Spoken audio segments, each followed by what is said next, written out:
Our team played a really good game yesterday. I thought that we played tough and we're physical in the right times.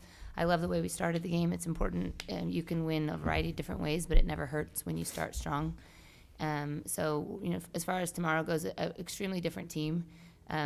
While their athleticism was the most scary part of yesterday's game, I think tomorrow their skill. I mean, they're extremely skilled. Not that they're not good athletes, because they are, but they're very talented at a variety of different positions. And we're going to have to work on. Obviously, they shoot the ball very well from the perimeter, so we're going to have to defend things very differently. We were trying to protect the paint strongly against Little Rock, and against Oregon State, we're going to have to defend the three and protect the paint.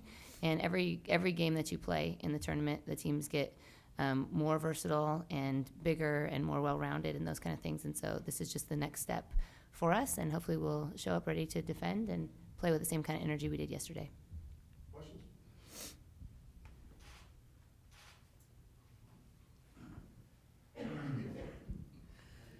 Coach, I know Oregon State suffered an injury, in the middle of the Pac-12 season, had to kind of go through that. You guys now having a couple of players out, how have you seen your team be able to kind of respond to that and to play at the level that you guys have, that you guys played up yesterday, and what you guys will need to do for however long you're able to stay in the tournament? Well, again, every time that somebody's asked us about this, we've talked about the depth, and I think that Oregon State is in a similar situation to what we are. If you look at their roster, before Cat and before Thrope and all the other injuries that they've had, you're looking at them thinking, holy Toledo, there's a lot of good players. And when you look at our roster, you're thinking the same thing. How are they going to play them all? How are they playing them all? Because we've been doing that for the majority of the year. And in the short term, you have to kind of rally with your energy. You have to try to make up a little bit of that. But it's kind of like at the end of the year when there's a graduation to somebody. Next year, we're not going to say who's going to take Z's role. We're going to say everybody has to do a little bit more, everybody has to do a little bit different, but nobody has to take on all of that. So we're not expecting anybody to take on all of Laura's role or anybody to take on all of Jill Townsend's role.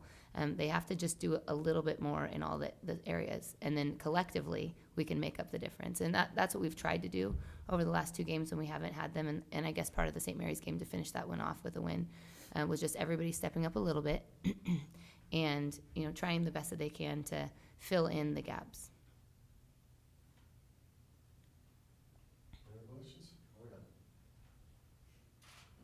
Lisa, can you talk about, and the players too, about a little warm in there yesterday? I mean, I thought you guys getting fanned with. Did you guys feel that? It was hot as heck. Like Okay. Yeah. Sure. Talk about fatigue and just more minutes and all that, and the pressure of a big game for any of the players. It was really hot in there. During halftime, we had cold towels on us in the locker room, and we come out and we have ice on us when we are subbed out, and it keeps the muscles in the body warm. That's for sure. I think it maybe helps towards the fatigue, but I think that it was fine. I mean, we're all very well conditioned, both teams, and so I think that it just made it a little easier to stay warm. I mean, we got them in ice baths and electrolytes, and I felt like I needed electrolytes after the game. I took off my jacket, and it was sweaty, too. At some point, I almost put my hair in a ponytail. But, it's just part of the deal. You face different environments. And the recovery piece is important, and we have great trainers athletic trainers are great in helping them to recover the best they can. Today was light. I don't think we ran up and down the floor except for in their stretching. We feel comfortable with that part to get the work that we needed to get done in the half court, although the gym is much cooler today than it was yesterday. And, I think tomorrow we'll be ready to go again.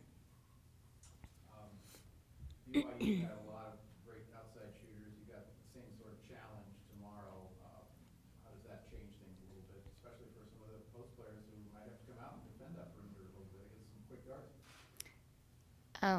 Yeah. You guys, anyway? We've practiced against it, so that's nice for us. And we've been close. I mean, we've been, obviously, you know us the best out here. The plan has not been to give up the three-point shot against BYU. And these guys shoot the ball just as well, and that's not going to be the game plan tomorrow. I mean, we're going to have to get closer. We have to make them play to their weaknesses. And you do that by taking a couple steps closer, by getting people in the lines and making sure you have your help side where it needs to be. But you have to defend good players if you want to win games. And it's not to say that there aren't any other good shooters on any of the other teams. We've defended good shooters plenty of different times this year. And so we just need to do a little bit more like we did against those teams and a little bit less like we did against BYU. Speaking of good shooting, Louise, how did that feel to make that shot that made it 16-0 and the other guys were calling timeout? And you must have felt pretty good about that. Yeah, it was really exciting to get out there and just have confidence for my team to take my shot. So, yeah, really excited for the next game as well.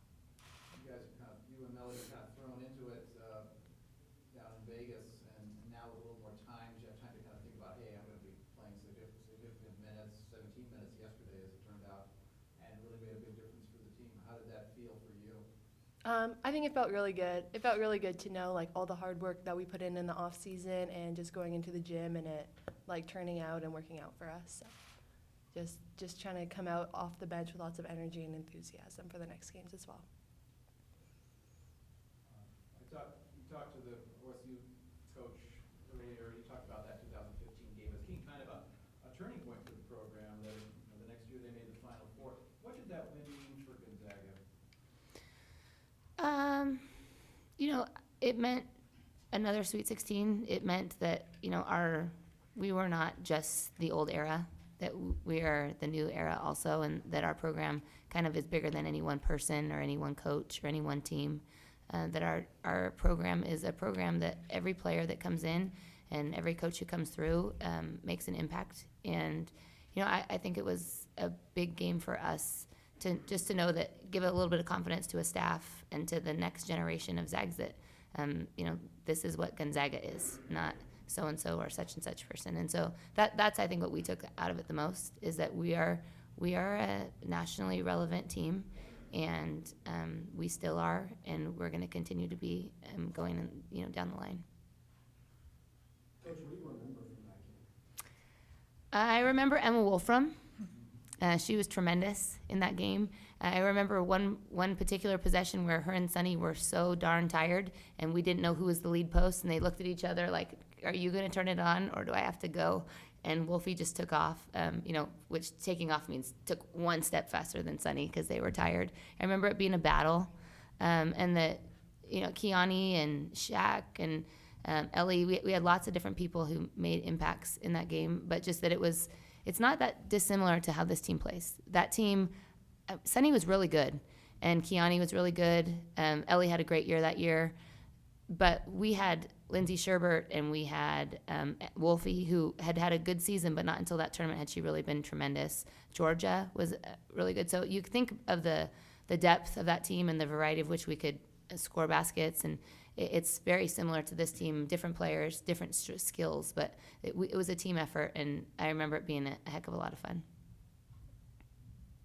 Tomorrow you guys are going to have to go up against not only the Beavers, but their fans as well. I'm sure there's going to be a lot of orange upstairs. This question's for any of you guys.